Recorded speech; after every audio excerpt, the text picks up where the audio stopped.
My dear friends, when God leads you, child, you don't just walk, you walk tall. Your back straightens, your chin lifts, and your spirit no longer drags behind your doubts. When God leads, confusion is replaced by clarity. The storm doesn't necessarily stop, but somehow you see through it. You may not know what's at the end of the road, but you know who walks beside you, and that's enough. Oh yes, that is more than enough. Because when God leads, peace walks in like it owns the room. Chaos can rage outside your door, but inside your soul, it's still. You hear the silence of safety, the quietness of a heart that no longer has to pretend to be brave because now it is brave. There is a fire that comes, not to consume you, but to refine you. You find yourself doing things you were once afraid to dream of. That strength, that boldness, it's not borrowed, it's birthed. Birthed in you by a hand far greater than your own. Now let's talk about the doors. Oh yes, the doors, the ones you knocked on till your knuckles bled.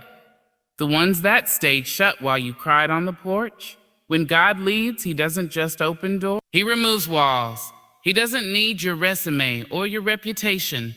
He needs your surrender. And suddenly, you're no longer driven by pressure.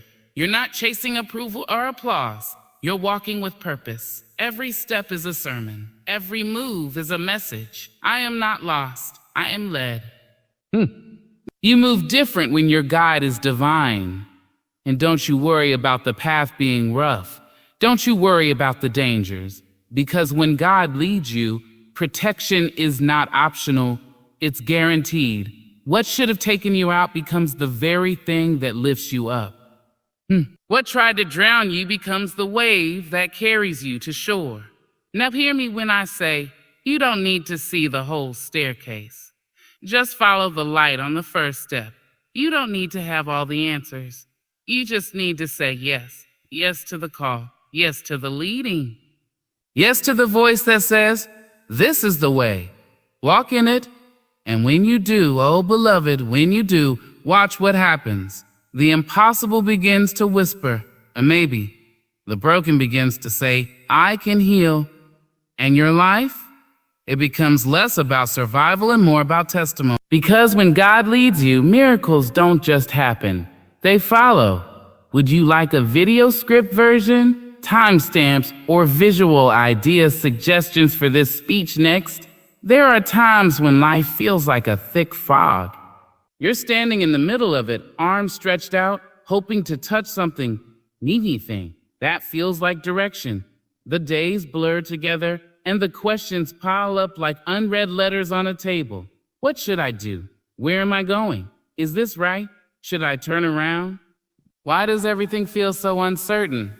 That's what confusion does. It clouds not only your path, but your peace. It's heavy. It's draining. You walk in circles, trying to convince yourself that you're making progress, when deep down, you know you're not moving at all. It's not that you're lazy. It's not that you don't care. It's that without guidance, effort becomes exhaustion. But then, God steps in, and he doesn't always come loud. He doesn't always come with lightning bolts or shouting winds. Sometimes he comes in a whisper that settles into your chest like a knowing. A whisper that says, this way, trust me. And when God leads, clarity arrives not with chaos, but with calm. It's like suddenly realizing you've been wearing fogged up glasses and someone wipes them clean. The road hasn't changed, but now you can see. You understand the no that once made you angry. You grasp the weight that once made you restless. You even begin to thank him for the doors that were slammed shut, because in the light of clarity, you see they weren't meant to be walked through. They were meant to be warnings. Clarity is a gift, but it's not always loud. It doesn't always look like bright lights and neon signs. Sometimes clarity is quiet. It's the moment you realize you don't need to chase anymore. The moment your spirit stops wrestling and starts resting. Clarity is that sacred pause when your soul exhales and says, I may not know everything, but I know I'm in the right hands. I know I'm in the right hands. When God leads, clarity doesn't necessarily mean he shows you the whole map, but he gives you enough light for the next step. And that light, that light, it changes everything. Because the step you're about to take isn't based on fear anymore. It's no longer driven by pressure or panic. It's not rooted in desperation. It's rooted in trust, in assurance, in divine instruction. You see, confusion says, maybe I should do this. But clarity says, this is the way. Confusion pulls you in 20 directions. It plays tug of war with your emotions and ties your mind in knots.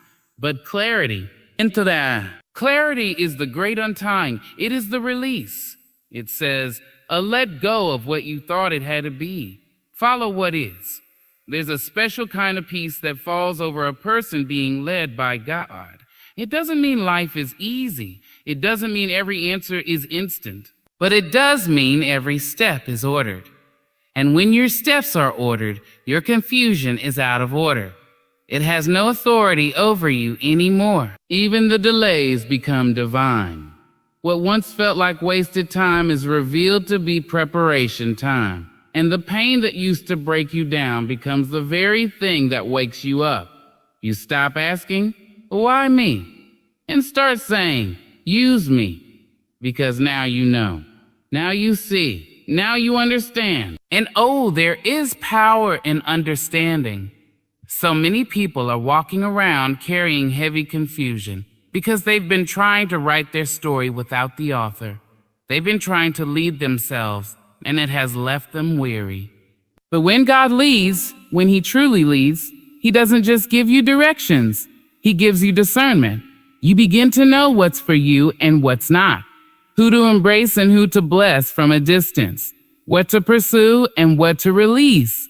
That's clarity. It's not just about knowing where you're going. It's about knowing why you're going and who is walking with you. When God leads you, clarity comes like morning light over a dark landscape. Slowly, then all at once, what was once hidden becomes visible. What once scared you begins to make sense. And your heart no longer runs frantic. It walks in rhythm. So when you find yourself confused, don't rush. Don't force. Don't panic. Pause. Pray. Listen. And then wait for the voice that calms the waves. The voice that speaks light into darkness. The voice that doesn't just give you answers, but gives you clarity. Because when God leads you, confusion no longer has the final say. Clarity does. And that changes everything. There is a kind of chaos that doesn't make noise. It doesn't come crashing in with sirens or flashing lights. It's quieter than that. It lives inside. It wakes you in the middle of the night, not with screams, but with silence that feels loud. It walks beside you through the day, wearing a mask of normalcy. You go to work, you smile, you nod. But beneath it all, there's a storm. A restless current you can't explain. A trembling inside your soul that keeps whispering, something isn't right. Chaos wears many clothes. Sometimes it looks like stress. Sometimes it disguises itself as ambition. Sometimes it comes through people, conflict, betrayal, words that wound deeper than knives. Sometimes it's just life spinning faster than your spirit can catch up. And in those moments, you want to fix it, control it, escape it. But every attempt feels like trying to grab smoke with your bare hands. That's when peace becomes a necessity, not a luxury, and not the peace that the world gives, not the kind that depends on everything going right. No, this peace, this real peace, comes from another place. It comes from the one who is not moved by chaos, the one who speaks to storms and they obey, the one who does not need calm circumstances to give calm hearts. When God leads you, peace becomes your anchor. Not because the sea is still, but because you are. You may be surrounded by crashing waves, but something within you stands firm. It's not denial. It's not ignorance. It's divine confidence, a settled heart in the middle of unsettled days. And that, child, is a miracle all by itself. Peace does not mean absence of pain. It means the presence of God in the pain. It's when you walk through grief and still find a reason to breathe. When disappointment hits you like a wave, but somehow you're not drowning. It's when everything around you is uncertain, yet you are not undone. That's the kind of peace that can't be manufactured. It must be given. And it is. Sometimes, peace comes like a whisper in a room full of shouting.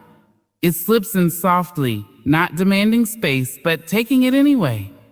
Other times, it comes like a shield, standing between you and the chaos like a warrior in the gap. Either way, when God leads, peace arrives. And not just any peace, a peace that overrules. Because you see, peace has authority. Real peace doesn't ask permission. It doesn't tiptoe around your situation. It walks in and takes its seat.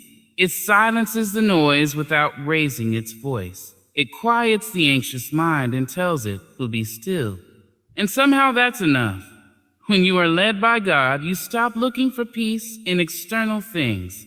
You realize peace was never in the paycheck, never in the applause, never in the relationship, never in the resolution.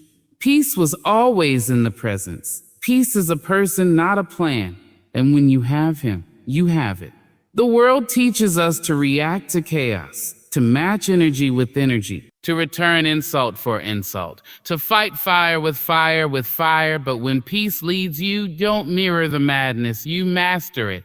You respond with gentleness. You move with wisdom.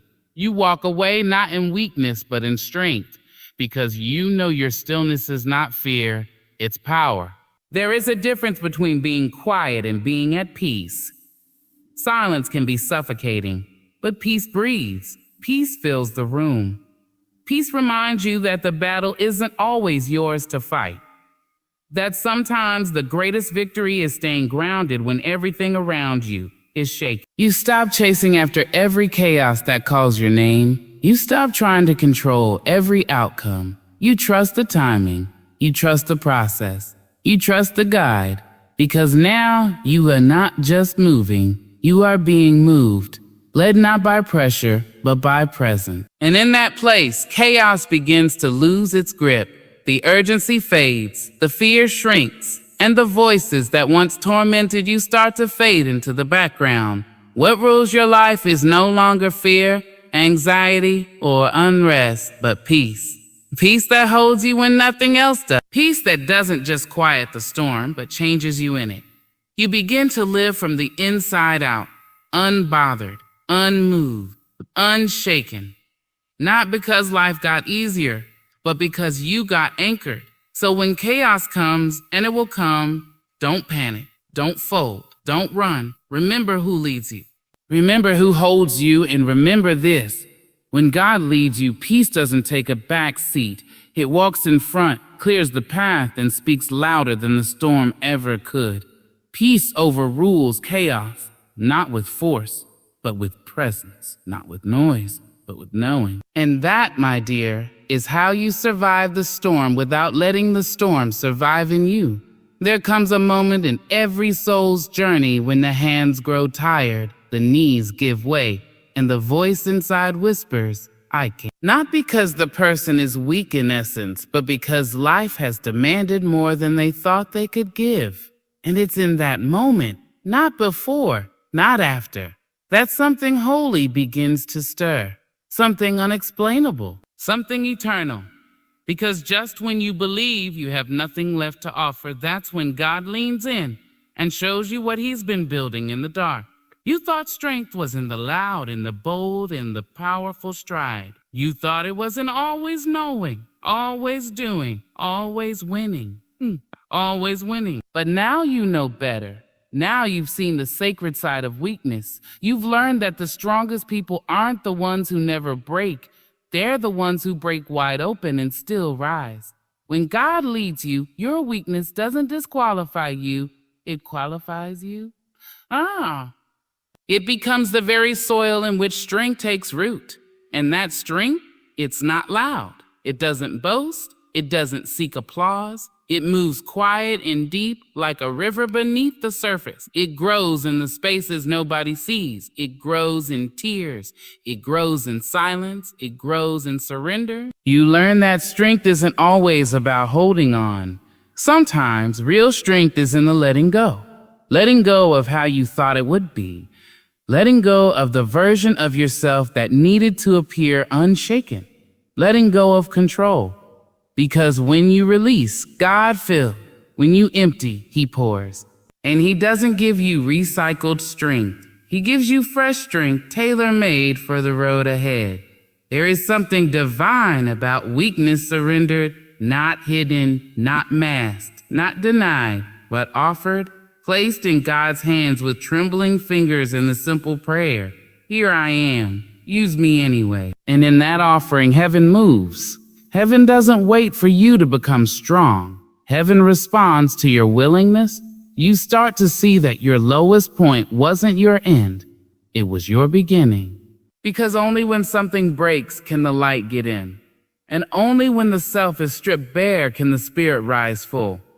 The you that emerges from that place is not the same. You are softer and stronger all at once. Tender, but not fragile. Brave, but not arrogant. People may look at you and see calm, but what they don't see is the storm you survived. They don't see the nights you laid curled up on the floor, asking for strength just to breathe. They don't see the days you moved forward with shaking hands and a fractured heart. But God saw, God sees. And that's why He gave you strength, not to impress the world, but to sustain your soul. It's not about proving anything anymore. It's not about performing. It's about being faithful, being present, being open. You start to live not from a place of striving, but from a place of grace. And that is when your strength becomes unstoppable, not because you never fall, but because you keep getting up. Even your scars become sacred. What once marked you with shame now becomes a testimony. You can look back at those broken places and say, "That didn't destroy me. That delivered me. That didn't defeat me. That defined me." And not defined in the way the world defines, but shaped, carved, refined by the fire. You begin to understand that weakness was never a lack. It was a doorway. And on the other side of that doorway was divine power, not to dominate, not to control, but to endure, to uplift, to heal. You've become the kind of strong that knows how to carry others because you know what it's like to be carried. You've become the kind of strong that doesn't walk ahead with pride, but walks beside with compassion. And so the next time you feel like you're not enough, remember this. God never needed your strength. He needed your surrender. He didn't call the equipped. He equipped the called. And He will do it again. He will take the cracked pieces, the weary soul, the broken heart, and He will breathe into it all until life rises again. Because when He leads you, your weakness is not the end of the story. It's the turning point. It's where the old breaks away and the new is born. It's where you stop trying to be strong by the world's standards and start receiving strength that holds, even when the world falls apart. So don't curse the broken places. Don't hide the soft spots. Don't despise the moments when you feel like nothing. Because it is in those very places, those quiet corners of surrender, that God begins to build a strength so deep, so lasting, so holy, it can only come from Him. Yes, when God leads you, strength doesn't rise from perfection. It rises from the very weakness you once tried to hide. There is a quiet dignity in not forcing things, a sacred power in trusting timing over toil. And when God leads you, you learn. Sometimes the most miraculous doors don't open with effort, they open with alignment. They don't swing wide because you kicked them in. They part like waves because God whispered, "Now." So many of us have spent years pounding on doors that were never ours, begging for places that could not hold us, pleading for approval, for access, for opportunity. We exhaust our souls trying to fit into rooms we were never called to enter. We confuse striving with strength, hustle with holiness.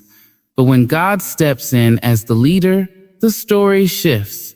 You begin to see that his doors aren't like the world's doors. They don't depend on your resume. They don't bend to your ambition. They don't open because of your charm or credentials. They open because of favor. And favor doesn't beg. It's invited. It doesn't scream. It simply shows up. Quiet, sure, undeniable. When you are led by God, you stop forcing what doesn't flow. You begin to understand that anything you have to beg to keep was never yours in the first place. Anything you must compromise your peace to pursue is not a blessing. It's a burden dressed in disguise. You can't fake God's timing. You can't manipulate his access. And you can't muscle your way into something divine. The beauty is that what you used to chase now starts to chase you. What you once cried for now arrives quietly at your feet. The things you thought you had to climb over people to get, God places them in your path like fruit from a tree that was always yours to harvest. And when that happens, you don't just feel thankful. You feel seen. You feel chosen. You feel carried by something greater than you. It's not that you stop working. No, you still show up. You still prepare. You still grow. But your spirit shifts from force to flow, from panic to peace. You stop trying to pry open every lock and start trusting the keeper of keys. And when he opens a door, it won't be because you demanded it. It'll be because he destined it. You don't have to outshine anyone to be invited. You don't have to push others down to be seen. When it's your door, it opens in your direction. No competition, no comparison, just calling, just grace, just God saying, you're ready now, walk in. There's a kind of confidence that comes when you stop knocking where you're not wanted, when you stop rehearsing speeches to convince people to believe in you. When you finally understand that no door meant for you will remain closed when God says it's time. And no door that opens from manipulation will ever bring peace to your soul. Sometimes the most powerful thing you can do is not try. Just trust. Just wait. Just be still long enough to hear which door is yours. Because when you wait on God, you don't get leftovers. You get legacy. You don't get scraps. You get strategy. He doesn't hand you a door that's halfway open. He gives you one that's made for your hands, your steps, your story. And yes, the waiting can be hard. Oh, it can tear at the fabric of your patience. It can make you question if he sees you at all. But when the door opens, when it truly opens, you'll understand why it took so long. You'll see the wisdom in the pause, the blessing in the delay. Because now, you're not just walking into opportunity. You're walking into prepared opportunity. One that won't crush you when you arrive. You won't need to prove your worth at the threshold. You'll walk in like someone who was expected, because you were. Heaven had your name on that door. The handle was already shaped for your grip. The hinge is already oiled by grace. And when it swings open, it won't creak. It won't resist. Purpose tells you your time is coming. Pressure whispers that you're behind. Purpose reminds you that you're exactly where you're meant to be. You start to realize that you've been living like the whole world is a stage and you're being graded. But when God leads you, you stop auditioning for a role he already cast you in. You were chosen before the foundation of the earth. Your steps slow down, not out of laziness, but out of certainty. You're no longer panicked about the next door, the next answer, the next approval. You don't need a crowd to confirm what heaven already declared. You don't need applause to validate what was whispered to your soul in the quiet. Purpose doesn't rush. It doesn't demand you to sacrifice your peace for progress. Purpose gives you permission to rest, not because you've earned it, but because you need it. And when you walk with God, rest becomes a holy rhythm, not an escape, but a strategy. You are not defined by your productivity. You are defined by your presence. And when you show up where he sends you, that's more than enough. Pressure has you people pleasing, overthinking, shrinking to fit into spaces you've outgrown. Purpose teaches you to honor your own voice, to say no without guilt, to say yes without fear. You begin to understand that not every invitation is an assignment. Not every opportunity is a calling. You're not for everywhere. You're not for everyone. And that's not a failure. It's favor. God handpicked your lane, and it is enough. There's a stillness that purpose brings, a knowing, a quiet confidence. You don't have to push open every door because you trust the one who holds the keys. You don't have to manipulate outcomes because you've learned to trust the process. You don't have to wear the mask of a finey when you're not, because purpose makes space for honesty. Purpose lets you be whole, not perfect. You can show up in a room and not compete, not compare, not shrink. You can cheer for others and still believe in your own future. You can walk slowly and still arrive on time. Because when God leads you, the pressure to prove disappears. You already belong. You already matter.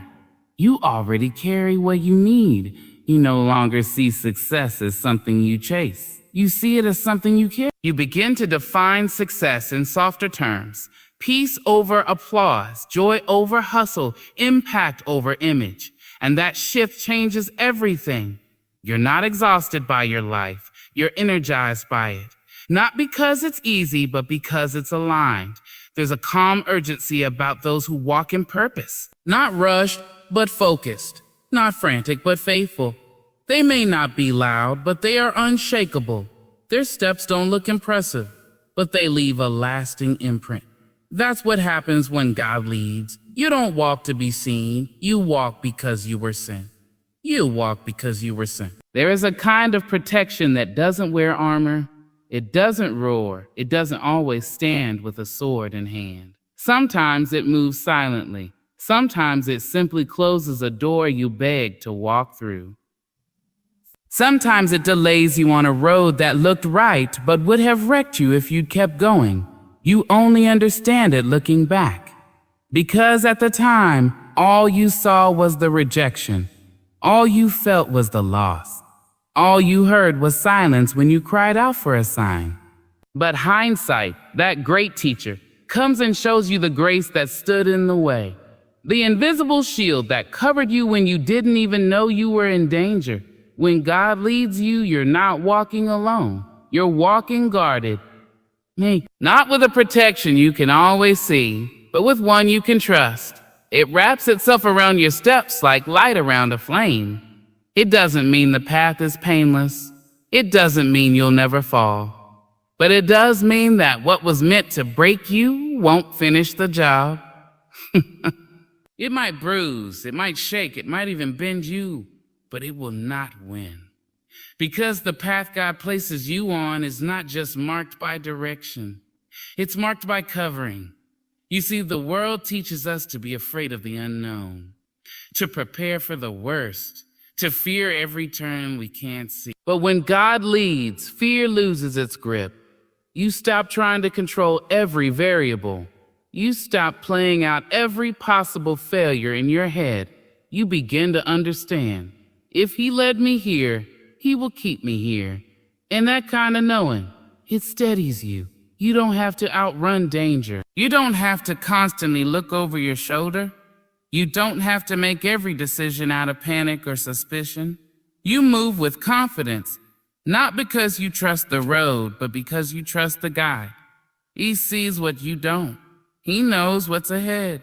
And His protection is not passive. It's intentional. Sometimes the protection looks like people disappearing from your life.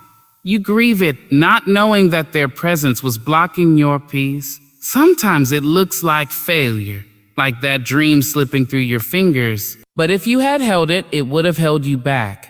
And sometimes, yes, sometimes, it looks like isolation, like silence, like walking through a season where no one understands you. But even then, it's not punishment. It's preservation. He hides you not to hurt you, but to heal you. The longer you walk with him, the more you learn to trust the no's. The more you begin to see closed doors as acts of mercy, not rejection. The more you understand that delayed does not mean denied. It means protected. It means loved.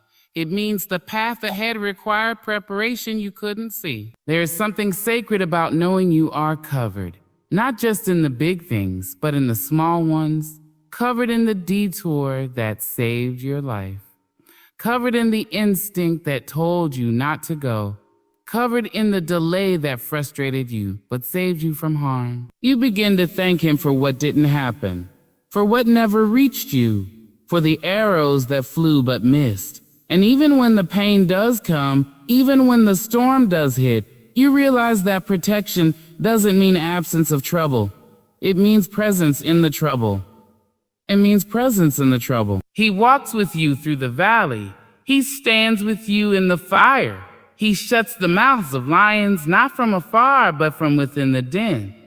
That's the beauty of divine protection. It doesn't always keep trouble away, but it keeps you whole through it. It keeps your mind when the world tries to break it. It keeps your soul from unraveling. It keeps your feet moving when everything in you wants to stop. It doesn't always feel like safety in the way you imagine, but it is safety in the deepest way. And when you look back, you'll see the fingerprints all over your path, all over your pain, all over the moments that almost swallowed you. You'll see how close it came, but it didn't take you out. And that's not because you were lucky, that's because you were led. Because you were covered. Because you were protected by a love that does not sleep, a grace that does not fail. So walk. Walk with your head high. Walk with your spirit grounded. Walk knowing that you are not just going somewhere, you are being kept along the way. You are not just chosen, you are guarded, not by your own strength, but by a force greater than fear, greater than failure, greater than anything formed against you. Because when God leads, he doesn't just point the way, he walks it with you. And where he walks, nothing touches you without going through him first. And that, dear heart, is what it means to walk covered. So now, beloved, you've heard it. Not just words, but a truth that lives in the marrow of anyone who has ever been led not by fear, not by force, but by faith. When God leads you, you don't walk the same. You don't chase clarity, you carry it. You don't panic in the storm, you find peace inside it. You don't hide your weakness, you rise from it. You no longer throw your body against doors that were never yours to enter. You don't bow to pressure, you move with purpose. And every step you take is not just movement, it's a march covered by protection. You begin to live like someone who is guided by something greater than the visible. You begin to speak, stand, serve, and survive from a strength you didn't have to earn. It was given, breathed into you by the very one who lit the stars and still calls you by name. And let the world wonder. Let it question how you stay calm when things fall apart. Let it ask how you keep standing when the ground shakes. Let them be amazed that you didn't fall apart when others would have. You'll know why. You'll know who. Because when God leads you, you don't just survive, you shine. You don't just exist, you become. You become the answer to someone else's prayer, the light on someone else's path. The proof that you can be broken and still be used, lost and still be led, weak and still be powerful, afraid and still be faithful. So walk, even if it's slow, even if your voice shakes, even if all you have is trust and trembling, walk, because you are not walking alone, you are not walking blind. You are not walking without promise, you are walking led. And when God leads you, this happens. Yes, all of this happens, and it is nothing short of hope.